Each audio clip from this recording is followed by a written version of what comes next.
Hi, my name is Krishaun Mays, and I am Krishaun's father. When I found out that Amanda was pregnant with Krishaun, I was excited. It was different. It was going to give me an opportunity, I felt like, to be what my father never was for me, to actually be a father, to actually be that positive role model, to actually be able to provide for him, unlike mine did for me. My dad was a drug addict. His addiction really took full-fledged, and him and my mom split up, and we really started seeing it. There were moments that I literally walked past him in a park, and he walked past me like I was a ghost because he wanted to get to the dope man. It was rough. It was hard because at the end of the day, no matter what, we loved him. You know, he was still, no matter what he was our dad. When Krishaun was a baby, Amanda was a good mother. She started out, we was young, we was 19. So we were young, we were coming in trying to take care of his baby, and neither one of us knew how to be parents, so we just did the best we could. Krishaun came out pretty healthy. He had a rough start when he was really born. His development in his lungs was not complete, so he kind of went into an incubator immediately. Then I think it was like 2 days later, maybe a day or two later, then he finally came into the room with us. But after that, I mean, he sprouted into a pretty healthy kid. He was well taken care of, well loved, very spoiled. He was my only child, and that's the only way I knew how to, at the time, it was the only way I really knew how to make him feel loved, is to give him everything that I could. Okay. Hi, I'm Jane Justice. Krishaun is my grandson. I am his paternal grandmother. Chris Mays is my son.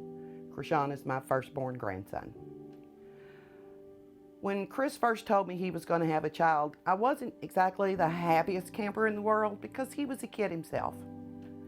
Got over it, couldn't wait for Krishaun to be born. And hard times being teenagers, trying to work and raise a baby, so they moved in with me for a little while Krishaun was an infant.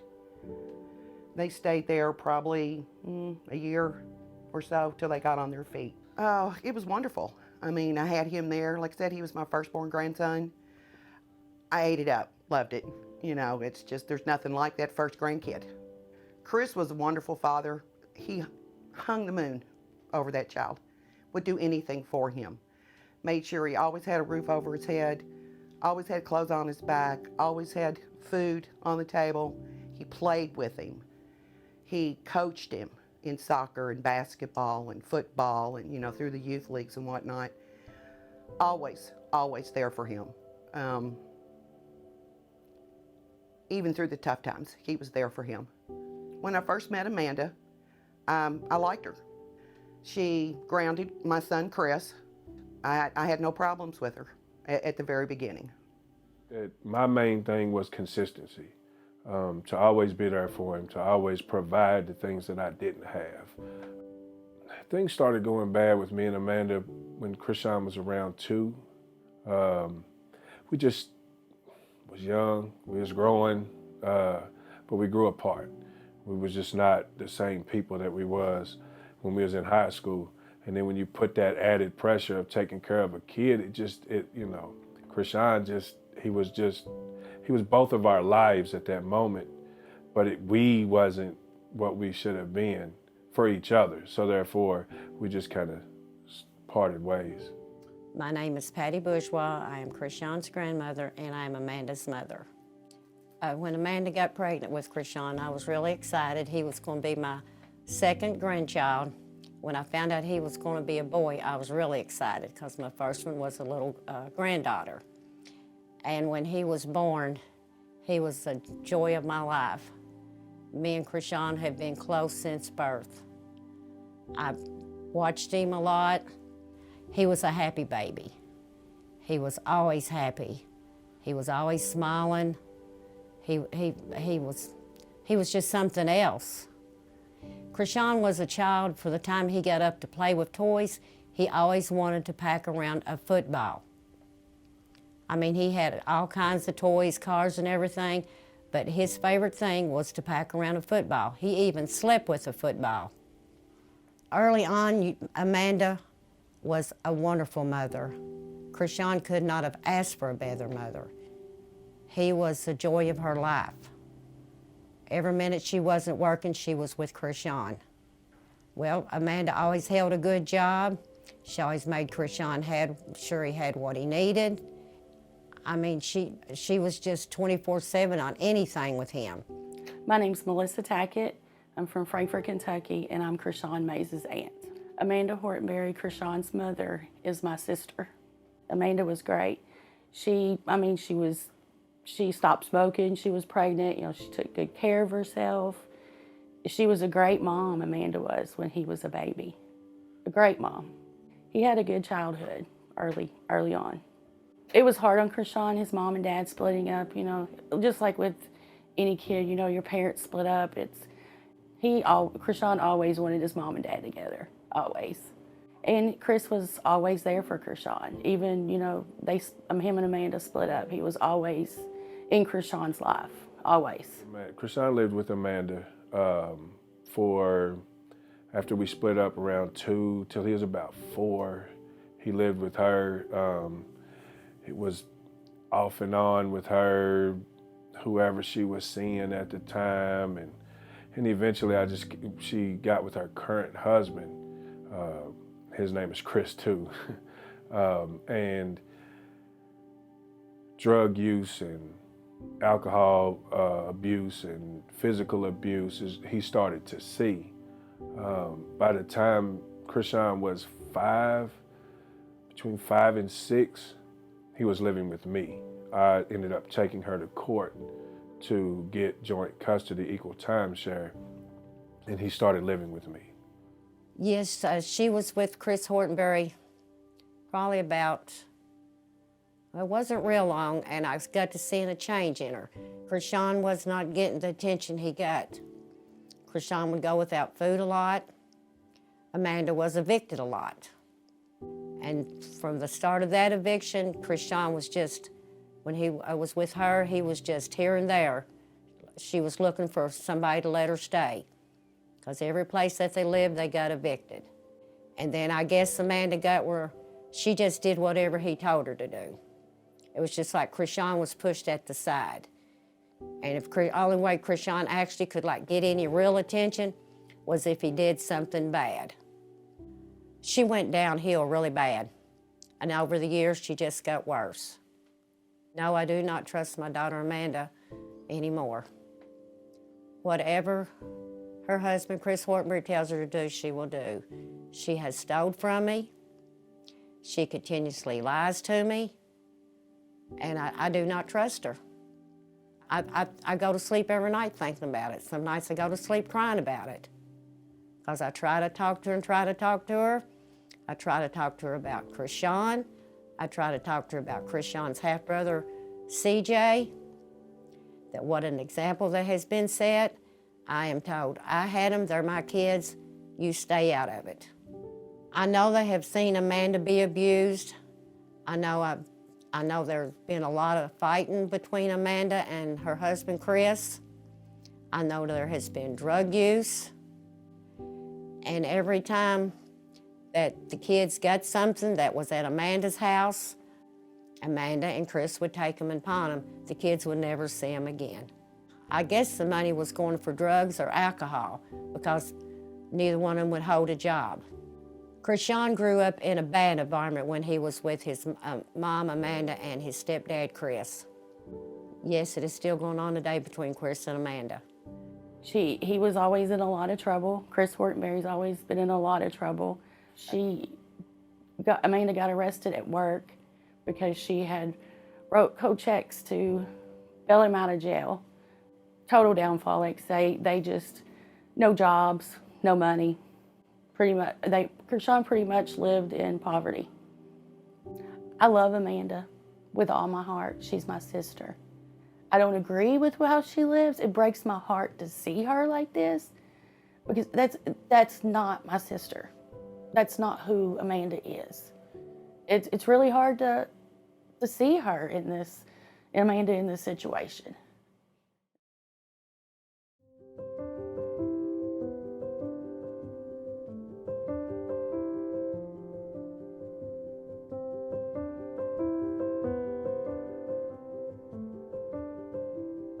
Krishaun started playing football around 5. I guess through life, we kind of always just had, a boy. I'm a man, he's a boy, he's a stout little kid, so I'm like, football's probably gonna be, a good arena for him. So I really invested a lot of time with Krishaun in football. I coached him, sent him to camps. He turned out to be a very much of a natural athlete, which turned into him becoming a all-star. He was all district, all state. He was invited to Down Under Bowl. He actually turned out to be an outstanding football player. Actually, his 7th grade year of football at Bondurant, Coach Stoops, Mark Stoops, he caught his eye at a 7-on-7 thing, and he started following Krishaun. Krishaun was a quarterback for his football team, but he also played running back, wide receiver, tight end, cornerback, linebacker, safety, any position you put him on the field, his football IQ was just insane. It kind of takes me back to one game. We were down 40-14 in the 4th quarter, and it was like the team had just gave up, and he went over to his coach, Coach Gerhardt, and was like, "Coach, just give me the ball." And needless to say, in overtime, we won the game 46-40, and he scored all the touchdowns. He was just very mobile. He's very agile. He was very fast. He was big. I mean, he was almost 6 foot in the 7th grade. I was a very proud father. I felt like I succeeded, not just because he was a great football player, but off the field. He had straight A's. He was loved by everyone. He was a respectful kid. Krishaun was very much a leader, on and off the field. Wonderful football player. We were looking at NFL career for this kid. He was that good. His 8th grade year at Bondurant Middle School, he made the first ever Mr. Football for the school. I mean, he was breaking records, tons of friends, happy-go-lucky. When Krishaun was probably as young as you can start playing flag football or touch football, whatever you call it, Chris Mays was there. It was his coach. He never missed a game, never missed a game. Any step Krishaun took up that football field, Chris Mays was right on the sidelines all the way up through there. Always so supportive of Krishaun.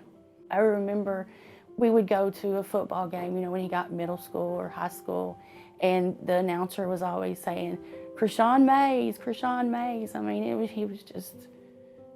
mean, just some of the moves that he would make, on the field, it was like, wow, he's so young to be doing that. He was so good, and it gave him focus and what structure it gave him.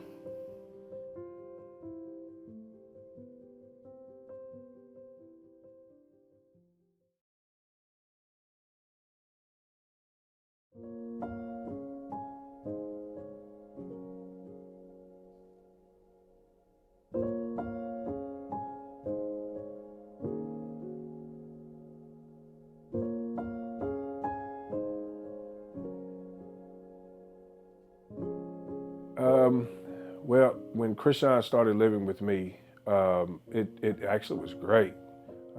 He felt consistency. He felt that love. It was just me and him.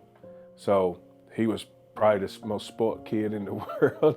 Even though we didn't have a lot, I gave him everything I could. And not being able to provide for him the way I felt like I should have been able to pushed me a little harder into a lifestyle that I should not have been living in. I started selling drugs. I chose to be a dealer instead of a user, but I used in the process of dealing. That turned into part of my story as well. He wanted to provide. He did not want Krishaun to want for anything. And that was the way, I guess, the fastest, not the best, but the fastest way to make sure that he could provide like he wanted to.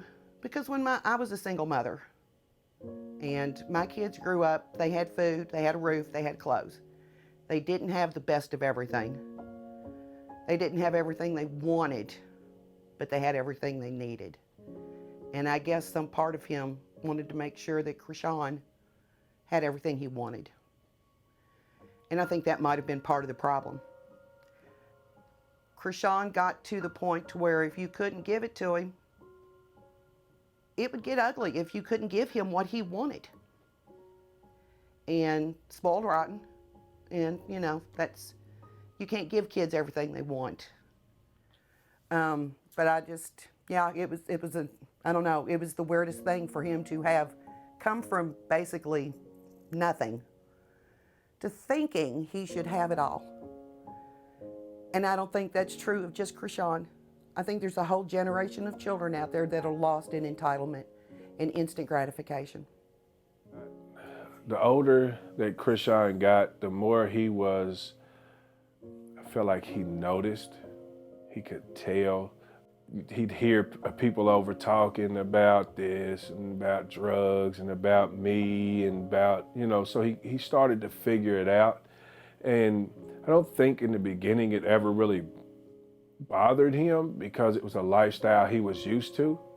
And I don't know if he really understood that that's where all my finances was coming from. So therefore I was able to take care of him and I was able to give him what he wanted no matter what. So I feel like it impacted him, but I don't think it impacted him fully until he was around 14 and I went to prison. When I went to prison for my third drug case, I feel like his world got turned upside down. I was his everything. And then it was snatched out from underneath him. And it hurt him. It actually put a wedge in between me and him because he didn't know how to trust people. I was the only thing he ever had. His mama wasn't there for him. Excuse me. So really he was just kind of out there. I sent him to stay with my mom. But at this point, once I didn't get shock probation, I feel like he gave up. He was hurting, he was in pain. He actually told me later in letters that that's what made him start using Xanaxes and smoking weed and drinking and codeine and everything that he was doing is to numb him because he didn't know how else to deal with the fact that I wasn't there. So I think that was the biggest impact my lifestyle had on him. As a father, I really felt worthless to him. I couldn't be there for him. All we could do is just talk. Talking is a whole nother ballgame to me, being able to grab him, say, come on, we're not gonna do that. I felt like my father.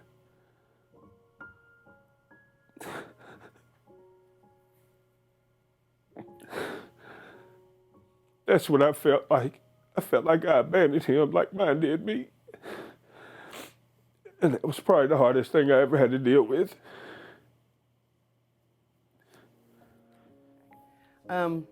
After Krishaun's daddy got in trouble, Krishaun came to live with me. Krishaun started pushing the envelope. Started not wanting to be home at curfew. Mad because his dad couldn't take him somewhere. Just, you know, the attitude started shifting. We had a long talk. He didn't have that attitude with me at first. You know, he was helpful. He was loving. We had a great time. I've got pictures of us in Walmart trying on Halloween masks and laughing.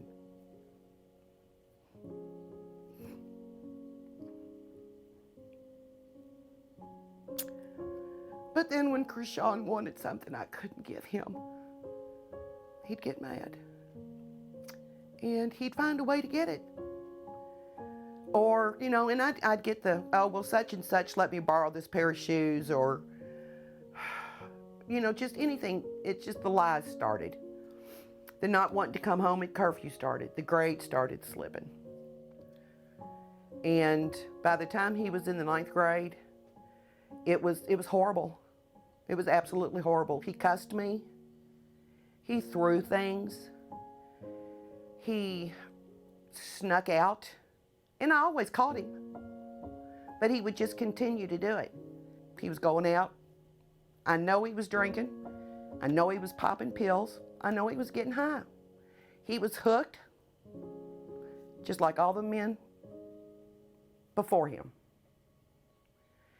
And it got so bad that I told him, I said, Krishaun, I love you. I love you more than life itself, but you can't live here anymore.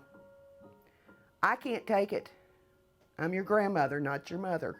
You need to go home to your mother. He went home to his mother, Amanda, and boy, oh boy, was that a mistake. I should have kept him because there was no discipline out there, none. While I was incarcerated, being a father was probably one of the hardest things I ever did because I had to watch it.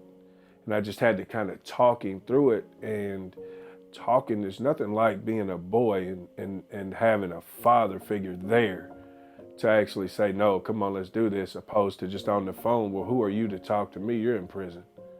You know what I'm saying? Like, how you gonna tell me not to do this? You're locked up too. You did it. So it was hard. It was very hard to raise him from that arena. When my mom had to put Krishaun out due to his drug use and disrespectfulness and not wanting to really listen to anyone, it was hard. It was hard on the family. I knew the moment that he went with his mother, it was gonna be a rough one. Because I knew that Amanda had never really, up to this point, had never been a true mother to him. She had always been his friend, always covering or whatever. At this moment, I saw it from prison. I saw every time that he did something disrespectful or he did something that was not right, she covered for him. And I feel like that was her way of covering for not being there. When he really needed a mother, she was his friend. When I first got out of prison, that was rough. He was still living with his mom at the time. He ended up getting into some more trouble. And his probation officer actually put him to my house. And he continued to try to get away and get out of the house and go do things that he wanted to do that he wasn't supposed to do. So it got to the point where I had to put him out because I couldn't risk me being on parole, him doing something that caused me to go back to prison because he didn't want to listen.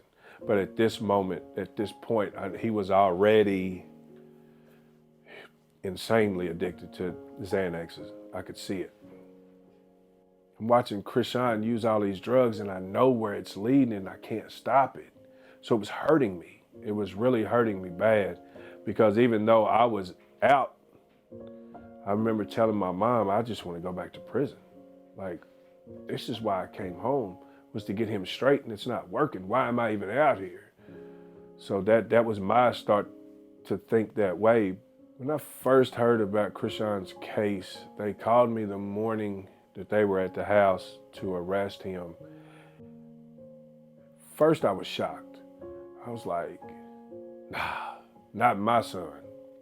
I felt like a failure as a father. I felt like that I was watching my life over again. And it was a crushing blow. It really was.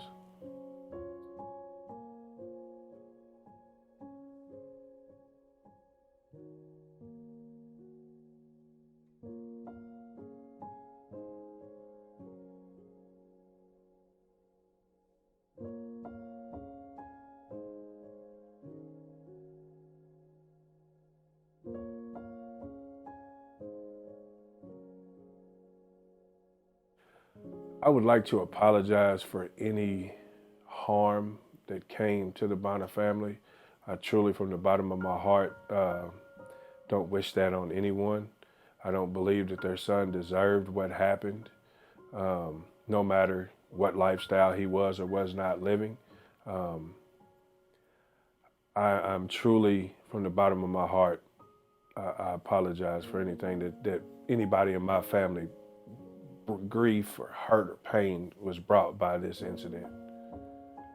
I would tell them I'm so sorry because I could be in their shoes because I was always so afraid because nobody would listen to me that I was going to get a knock on my door or a phone call that Krishaun had been killed or Krishaun had OD'd and not made it. I feel so sorry for that family, and I give them my deepest condolences from the bottom of my heart, because I could have been in their shoes. I hope that his story can help the next generation not to continue. I want to break that cycle. I tried to break that cycle with him, but it was already too far. It was already, the damage was done. I'm hoping that this story of him, with the success, the rise and the fall of him, can turn into a positive thing for the next generation. I feel like that his story can actually stop it, because these kids saw him grow up. They idolized him in football. They idolized him in everything that he did. And then for this to happen, I feel like he can take this story and stop a cycle from a whole nother generation.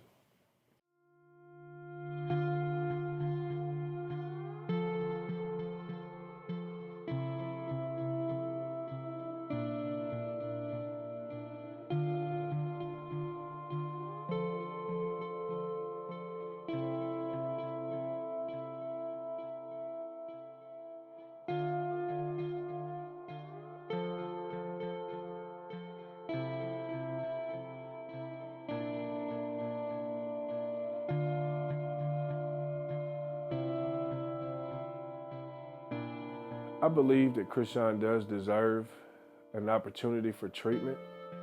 And the reason why I can say that is because I literally was in a substance abuse program for 20 months. And in the process, I learned the tools that I needed to live. I saw where my life went wrong. I saw everything I needed for when I came home, that I could live a productive life as a citizen out in public. And if I would not have gone to treatment, I'd probably be back in prison right now, because of the effect that the treatment did have on me. I actually learned every single tool. I learned why, I learned how, I learned when, I learned everything that there is to know about treatment, about living, about why I did the things that I did. So I took those things and I combat my life daily with them. Oh no, we're not going to do that, because I can play my tape completely. I know if I do that, that will lead to that. And without treatment, I would have never learned any of that. I do not believe that Krishaun can get the treatment that he needs in prison, because I've been in both. I see that once you hit a prison, you're just a number. You're just there, you're just trying to do your time, you're just trying to get out. In treatment, they actually teach you everything that you need to be a productive member of society. I regret showing him what my dad showed me, just in a different realm. I do wish that I could go back and change a lot. I know I can't, but I really wish I could. I wish that I could show him the man I am today because of treatment then, opposed to who I was then. I feel like we'd be different, having a different conversation right now. I believe that Krishaun has a really good heart. I believe that he was just led down the wrong path. And I believe that with given the chance to do something with his life, I believe he will. I'm not saying that just as a father. I'm saying it because I know his heart.